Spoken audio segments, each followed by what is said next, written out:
Hi guys and welcome to Rishabh Dhanuka Gaming. Today we're going to talk about another topic, another subject. Uh, we're going to talk about like weekly gaming news and we're going to talk about the Game Awards in the end. So stay tuned till the last so that like you can really have the news and a lot of things I'm going to talk about. There's a lot of things that I'm going to discuss about Game Awards. So let's begin with the video.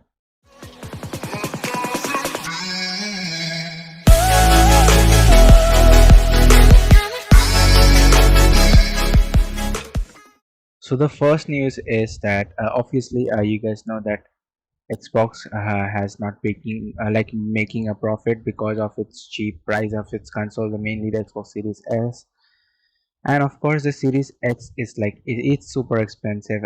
Like not super expensive, but like it's expensive compared to the PlayStation, but its performance is really good, and it's expensive to manufacture it. Actually, like the manufacturing cost for it is super expensive because it uses very high grade parts. It's equivalent to like most of like better PCs, like the PCs that come very like at very high prices. It gives the ray tracing performance, all the custom like performances, and it has been facing losses ever since then the release of its Xbox series, like the Series S and Series X, and mainly the Game Pass. The value that it provides in the Game Pass is like it's higher than the PlayStation. Like PlayStation gives its exclusives, gives its classics, it's true, but Xbox Game Library, if you open the Xbox Game Library, it's filled with a lot of games. Especially if you're having the ultimate one, you're getting Xbox Gold, you're getting Xbox like cloud service, you're getting an Xbox both for the PC and for the Xbox itself. So you're getting a huge value, and I think it's a pretty good value like deal if you can grab it at like a little lower price. Like it usually it was like if you're getting a promotional deal, you're getting for 59 rupees, sometimes 49 rupees, even it's going at low at as 15 rupees. I purchased at 15 rupees some time ago when it was at promotion, and it's doing pretty good and it's providing a great value for the gamers. It's adding the latest new games, and with the new passing of the Activision Blizzard deal, there are speculations that a lot of Call of Duty games will be coming, especially the Call of Duty Modern Warfare 2 might come into the Game Pass. This should be a pretty break for like Xbox against PlayStation, and people might buy new Xboxes. People might buy new like people might buy Game Passes. People might build good PCs and play those games. So that's a huge win for Xbox gamers and like Windows gamers in general. So that's a great news. Let's move on to the next news. Now coming to the next news, you guys have heard like God of War Ragnarok has dropped. Many people are playing it. Many people are streaming it. It's being like a stream boom for many people, like because they get like a lot of views because they're playing it firsthand. Mainly from people from the United States, like North American region, Canadians, they get a huge views because they get the thing first before in people in Asia and Europe, and because of that, it's also being get review bound for some reason because of like its exclusivity for PlayStation, and it's having a low rate in Metacritic as well. So besides Elden Ring, it's also this thing is getting first it got a huge high rating like Elden Ring. I guess it was a 90 above. Then it dropped significantly, and it's getting review bound because it's not like being released in the PC. It's not being released in Nintendo, obviously, because Nintendo I don't think will able to support this kind of game. If it will be coming to Nintendo, it might be coming through cloud service, but I don't think Nintendo hardware could handle God of War in any capacity, even at 720p. So it's not officially like said that it will be coming to the PC, but there are speculations and there inside the news that it might soon come to PC because the sale was good. But like when people don't have PlayStations in their hands, I mean PS4 is still in there, but PS5 since being a PS5 exclusive, I don't think many people have a PS5 with them. So they're hoping that this game might drop in PC as well, so people may buy it, people may purchase it, and it might have a huge sale number as its expected numbers are. So let's see what happens. Let's move on to the next news. So the next news is not actually game related, like it's game related, but it's not related to like game in general. But Amazon refused to refund one of the cards, like graphic card, it like purchased by some customer in Canada, I assume, and it was stuffed with what putty filled fake graphics card, and it was like the Canadian person bought a 3060 and it turned out to be a fake graphics card with putty filled substance. And he tried to refund it, and the company said it won't hand over a refund until the correct item has been returned to its warehouse. We're emphasizing on the correct item. And there's a lot of news going on, a lot of bad press going on regarding Amazon, regarding it, and they're trying to clear the air. Let's see what happens. Hopefully this person gets his right graphics card, because 3060 is not like measly graphics card. It's a very powerful graphics card, and you can do a lot of stuff with it. You can do editing with it, you can do gaming with it, you can do streaming with it.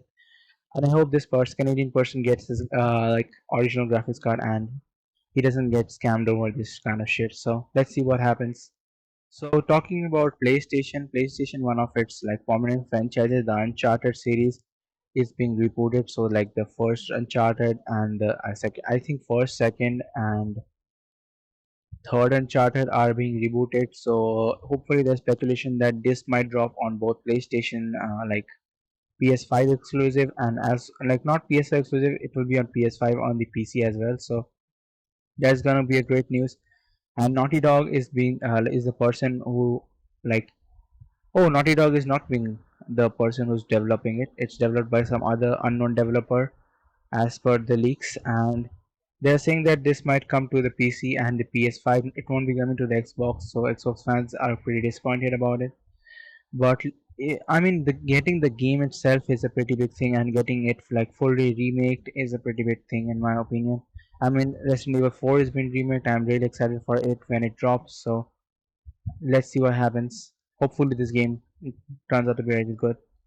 Third big thing that happened this week, I mean, not the third big thing, like a biggest thing that happened this week is Portal. It's coming with RTX. It's now available with RTX right now. So if you have already had the Portal original version, you can just claim the RTX version. You can just go to your Steam and just claim it for free. You can play the game. It's pretty good. It's published by Nvidia, and it's developed by the origin, like the creators of Nvidia Funhouse Lightspeed Studios, and it's pretty good in my opinion. I will do a official gameplay of it. I will play it on the stream itself. So you guys can expect it like next week. I'll be playing this game on my stream. That's a pretty good news in my opinion. Then there's another exciting news for all you fans. There's a lot of games that have been listed on the like website of Steam every time. So the original what's it called? So the original like Last of Us, most of you have played on your PS4. It was revamped for the PS5, and the revamped version is coming to the PCs, officially being listed in the Steam itself. If I'm going to show you the screen later on, I'll show you a screen for the pre-order of that game. You can check that out. You can check the pre-orders. It's being officially listed. It's known as the Last of Us Part 1 Remastered, and it will be available from 3rd of March.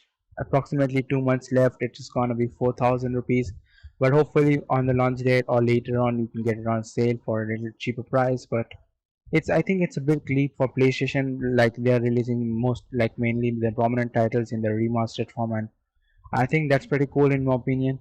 They released Sackboy, they have Horizon Zero Dawn, they've God of War, Miles Morales, Spider-Man Remastered, Uncharted, Days Gone, Predators Hunting Ground, Hell Drive, and I think God of War 2 is also coming. And they've also listed Returnals also, which is pretty good in my opinion. They've not listed like a particular date for its release, but Returnals is coming to PC, which is big thing for me as well. So let's see how these things pan out, how these things come. Talking about upcoming releases, I forgot to mention one of the top listed, added to the wish list. The coming up game is the day before. It's also coming to the PC on March 1st, around 2 months after. It looks pretty promising. I love the aesthetic of it. I love zombies in general. I love survival games. I played not Dead by Daylight, Dying Light, and it's a pretty fun game. I'm also excited for Sherlock Holmes: The Awaken, which is pretty good. It's based on, I don't know which exact volume is it, but I've heard that that was one of the best volumes of Sherlock Holmes, so I'm pretty excited for it as well. Let's see when it drops, because I don't think there's an official date on Steam, because it's only written quarter 1 of 2023. So I hope It releases around March or April, so it's pretty good. April is my birthday, so I hope it releases before my birthday so I can get it. Resident Evil 4, I've already talked about. Street Fighter is also coming. Street Fighter 6 will be coming to, I guess, July or August. I'm not sure about the date, but Street Fighter 6 is coming. It's gonna be an open world first time, I think. So it's gonna be pretty exciting. You can just roam around the open world. So that's gonna be pretty good, in my opinion. Then Jedi Survival has also been listed for pre-orders. You can pre-order Jedi Survival. It's a like continue. I think it's a continuation to the two, or maybe I'm not too sure about it. Maybe it's not continuation of the Jedi two, but it looks pretty good, and I'm happy that it's not like a online service, but like a solo game. They were probably like EA was like bad mounted for like not releasing any like good single player games and just releasing online games and then promoting the online games. Anthem was a failure. The only successful I guess online game was are FIFA and I guess Apex is kind of successful. It's dropping down because of Call of Duty Warzone 2.0, but it's pretty successful in my opinion. So that's a very big news. There's a very peculiar game that I'm gonna talk about. It's been listed in the Epic Game Store. It's known as Crime Boss Rockery City. I think it's called Rockery City or Rockati City. I don't know. I'm not sure about it. It looks like a Grand Theft Auto and Red Dead Redemption kind of mix. I mean, it's an open world but cowboyish sheriff like experience. I'm not sure how it's gonna pan out. It's listed as a co-op multiplayer and a single player also option. So I think it's gonna be like you can play with your friends online. You can do it like a on spot co-op. It's gonna be pretty cool if that happens. I'm thinking you're gonna get options of how do you want to like do it. You're gonna become a sheriff, or I think you're gonna become a crime boss. I'm not too sure about it. The gameplay looks pretty interesting. I mean, I'm excited about it. I'm not getting GTA 6 anytime soon, so I'm looking forward for it. I think it's coming on like March, but not like I don't know the exact date for it. I just got this like information regarding it. And there's a huge sale for the Game Awards, so you can check that out at Epic as well. PUBG is fine, like free, and it's on Epic as well. So you can like if you're just using Epic, you can just add it and you can just play it. You can get a PUBG Founders Pack for free if you just like download it and like they just on turn it on. So Founders Pack, I think they will contain some suits and some skins, so you can take it there. And Honkai Impact 3 is getting a new character known as Chrono Navi, and it's gonna debut pretty soon. So you can download Honkai Impact if you're interested in game gacha gameplays and if you're interested in like anime gameplays, so you can definitely check that out as well. FIFA 23 is coming at a huge sale. You can check that out as well. I think it's at around 60 to 70% sale on Steam and 65% on Epic Games Store. That's pretty good in my opinion. So that's all for the news. And finally, I'm gonna talk about like the Game Awards. Before we talk about the Game Awards, I'm gonna talk about that this Thursday, like the coming Thursday, mystery games are starting up. So you can get excited for some cool games, some AAA games. At least one or two of them will be dropping by soon. So let's start off and let's talk about Game Awards. While we're talking about Game Awards, we cannot leave this OG guy. So let's talk about this OG guy. This guy came up on stage. He's gonna talk about a lot of stuff. So let's hear what he gonna say about like Game Awards in general. What he's gonna talk about. Let's see what happens. Just a quick ad run up. It's just ad of Christmas and H&M. So let's just skip that shit and let's start the video. Um, and we create the games we want to create and do our best because of you. Thank you so much. I think if God of War Ragnarok came out just a few months earlier, it would have a bigger chance. You know, real quick, I want to thank everybody and say that I think I want to nominate this award to my Reformed Orthodox Rabbi Bill Clinton. Thank you, everybody. Holy shit! that guy? That this guy took off the stage. This guy took the stage off. This was real shit, man. This was real bravery to the maximum point. And just for the sake of YouTube viewers, please don't do that shit. Please don't trespass these kind of like security and just go inside. You will be arrested. This guy was arrested. Obviously, this guy was released because this guy was like a 15-year-old minor who just did this for prank's sake. But please don't do this as an adult. Please think before you do this kind of stuff. So this guy was interviewed by a lot of people, interviewed by literally a lot of people, and the interviews are pretty fun to watch. So moving on from this shit, let's talk about the actual Game Awards. Moving and talking about the actual Game Awards that happened on 8th of December, they were pretty good nominations. They were pretty cool nominations, and I was satisfied with most of them. I would say I was satisfied with most of them. Let's talk about game of the year. Of course, it was won by Elden Ring, no doubt about it. See, when you're, when you're competing with games like God of War, Ragnarok, and Elden Ring, I don't think Stray is gonna get any chance in this thing. Stray, Xenoblade Chronicles 3, Horizon Forbidden West, A Plague Tale Requiem. I think Plague Tale Requiem could have won this if God of War or Elden Ring wasn't in it. But like Plague Requiem is a pretty good game in my opinion. It has some bugs, but it's pretty good in my opinion, I think. And there's a lot of things that it does it right. So there's a lot of things. So best game direction good also to Elden Ring. I thought that Stray would get good direction because like the cat's thing was like pretty impressive for me. Like it was the first time I've seen like an animal treated as main protagonist for like a game, and it's gone pretty good. Like it had a story to it. Like previously we have played like animal games, we have played the Goat Simulator, but it's like a fun parody game. But this Stray was a really seriously made RPG where the cat was a protagonist, and I think that this game would have might have won like a game award, some award in my opinion, but unfortunately it didn't do. So let's move on. Let's check out other categories. Best narrative, won by God of War Ragnarok. I think in the narration department, I think Plague Tale Requiem could have won the award, but I mean votes goes to Ragnarok, and Ragnarok won. Best art direction, Elden Ring, no doubt about it, hands down was the best art I've ever seen in a video game. Best score and music, I have high doubts about it because I think Metal Hellsinger was also nominated, and I think the that had at least better tracks than God of War Ragnarok in my opinion.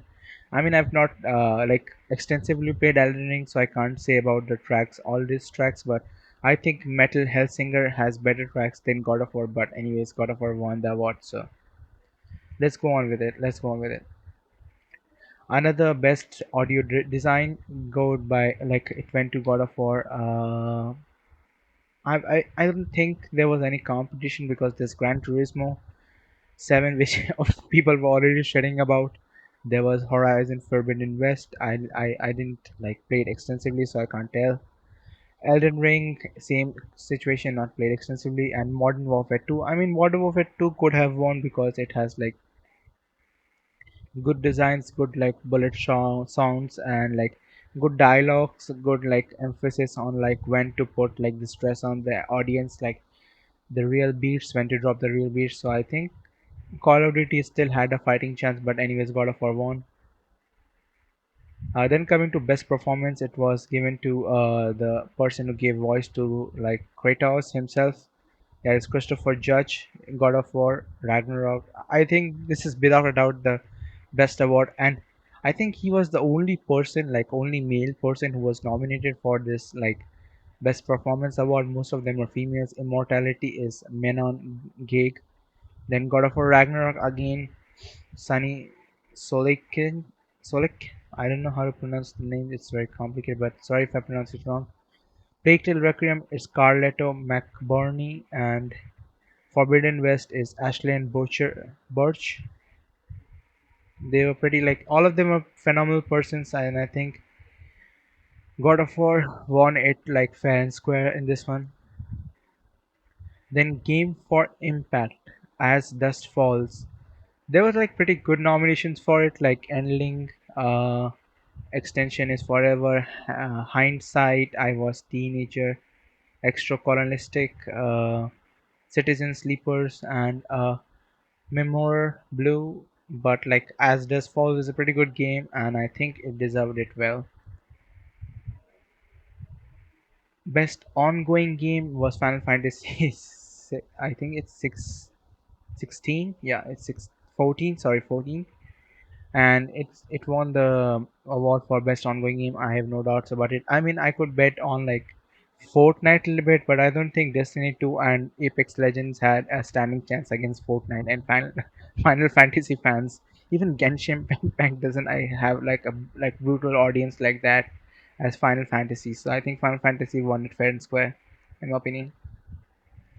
There's best indie wins to Stray. I mean, well deserved, man, well deserved. I don't think Tunic was that powerful enough to win that award, but Sifu might have had a fighting chance, and Cult of the Lambs might have had a fighting chance because it went pretty popular, especially with streamers where you can like form cults with your own followers, like your own stream followers and stream viewers. That was a pretty cool concept in my opinion, and Sifu had a pretty cool concept for replayability where you get old every time you die. That was a pretty cool concept, but Stray where like it won it fair and square. I think it has a story to tell. It passed on the message that it wanted to pass, and I think it did it pretty well.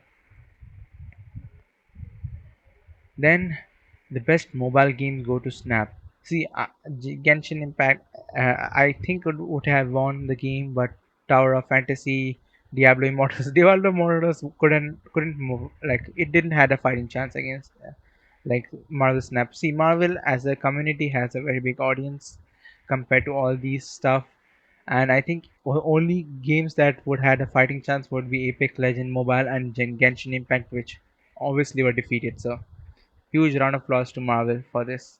Marvel Snap. Best community support again, Final Fantasy, no doubts about it. I think the only fighting chance was like Fortnite and Apex in this part. I don't think even No Man's Sky community had a fighting chance against this kind of huge, massive audience. See, Final Fantasy is one of the like core brands of like Capcom. I don't think they would let it slide this easily. Innovation in accessibility, God of War, no doubts about it, man. I think even Last of Us didn't had a fighting chance, and the Query. I think it's a Query is a pretty interesting game, and you should definitely try it. It's by 2K, and you should definitely give it a huge try. It's a horror game. If you're not interested in horror genre, then don't try it. But if you are comfortable with the horror genre, you should definitely try it. And God of War Ragnarok, where like deserved it fair and square. Then best VR game. See, I'm not a very VR gamer, so I can't really like say which one was the best VR. But I would definitely vote for Among Us VR. Okay, no doubt about it. But I think Moss Book Two won it fair and square, in my opinion. Moss Two Book Two. Then coming to best action game, Bayonetta 3. Okay, you are not gonna argue with that, but I think Sifu had. I think in my opinion, Sifu should have won this award because it would have given a huge boost to the gaming, like indie gaming community and indie developers in general. If Sifu would have won, I think it has the best combat in my opinion, and I think Sifu would had a fighting chance against it. Then coming to action adventure game, God of War, no doubt about it. Let's move on. Best role playing game, Elden Ring. Do you think they even have a fighting chance? I mean, Live Alive is not that great. Pokemon like Legends Arceus is like it has a very like small like it has a big community, but the main problem is that people don't buy Nintendo Switch just to play the game. Most people emulate that shit. Okay, and the people that emulate that shit can enjoy the game. Actually, really can enjoy the game, and the people that are playing on the Switch, good luck with that. And the people that are playing on the Switch Lite, best of luck to your life, man. Best of luck to your life.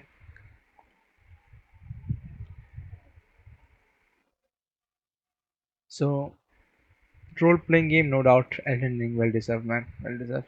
Best fighting game, multiverses. I think Sifu would should have or King of Fighters should have won this game.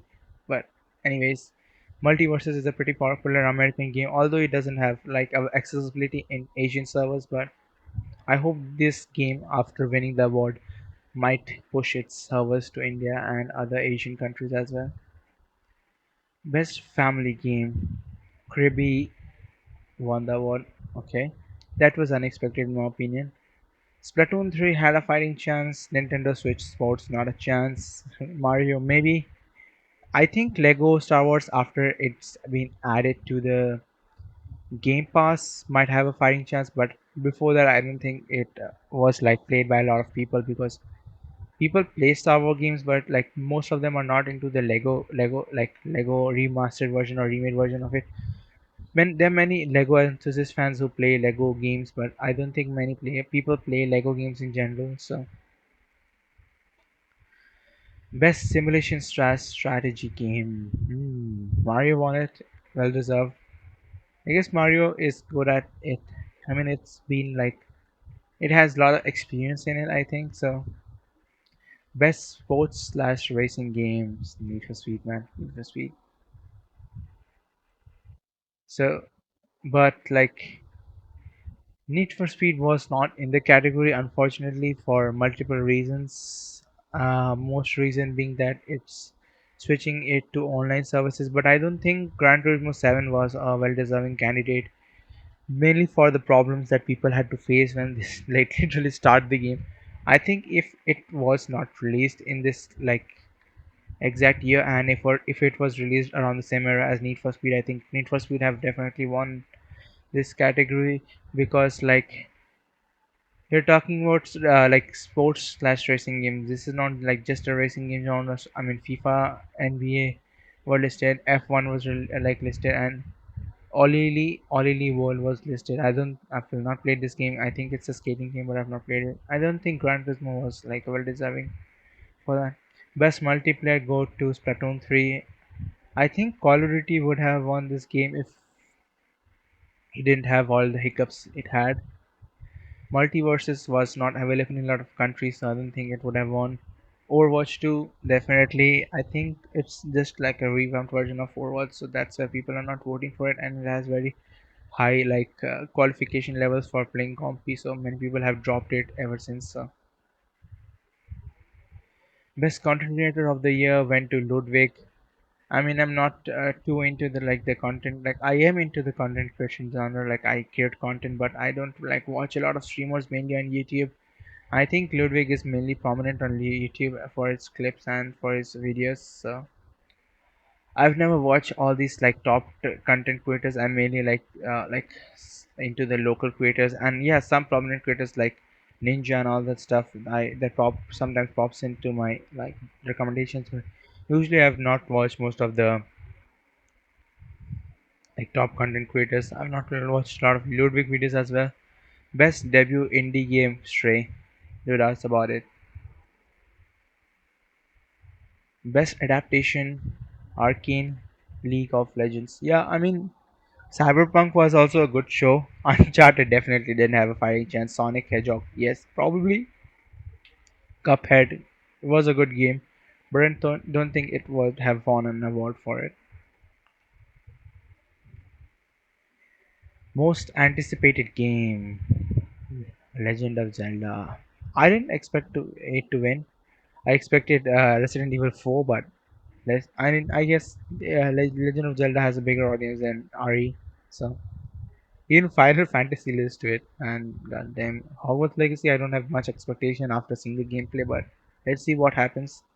Best esports game, Valorant, of course. No doubts about it. It has the most amounts of tournaments it could have. Streamers do it, gamers, local gamers do it, huge organizations do it. It's the most supportive community, although it has a lot of toxicity, but it's like the most supported community ever. Best esports athlete, Jacob Yai White Acres. He's from Cloud9 Valorant. Well deserved. I mean, CS. All the other listed players from two are from CS, one from so two are from LoL. I don't think LoL is like that well received in like other parts of the world as it is in Asia, because like there's a lot of mobile gaming doing in Asia, but mainly if you go outside, they're more competitive towards shooting games. So I think yeah, it was well deserved. Moving on to best esports team, Loud. I'm not too into like the esports genre of Valorant. I not know many teams. I know Face Clan. They were nominated. Gen Z. I didn't knew La Thieves. I think I knew like heard of them, but I've not seen their play. Dark Zero esports. I mean it's good. It's good. Valorant is getting a lot of boost, a lot of support. Best esports coach is again by Loud Valorant. Matthew Bizaka. Barconi, Tarasconi. Okay. Then the other two were, one is from LOL, that's Core. Then Robert is from CS:GO, another FPX Valorant, and the two CS:GOs, two Valorants, and one LoL. Best esports event was 2020 League of Legends World Championship. I personally didn't watch it. I watched the Valorant Championships, but I guess it was popular. I mean, people like seeing it, but I don't guess they like playing it so much. So that's all for the news for the game, like Game Awards. And hopefully you like this video. I just stretched this video too long just to cover both topics in the same video, so sorry about that. But thank you for watching this video. If you have watched this far, thank you for supporting me. Press the like button if you like it, press the dislike button if you dislike it, and tell me in the comment section about your opinions. So we'll meet soon. Till then, peace.